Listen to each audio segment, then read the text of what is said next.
In this segment, we're going to cover cleaning the light bulb assembly for the trunk light, part of our automotive interior lighting systems.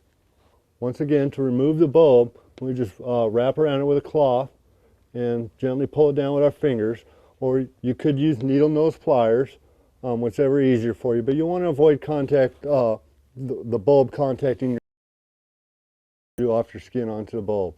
To clean it, we're just going to use a moist portion of the towel from previously washing the lens and wipe the bulb down, getting all the loose dirt and dust off.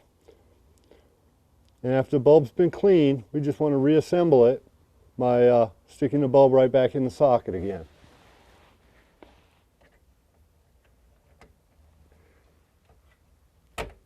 After snapping the bulb into the socket, then we're going to replace the lens assembly.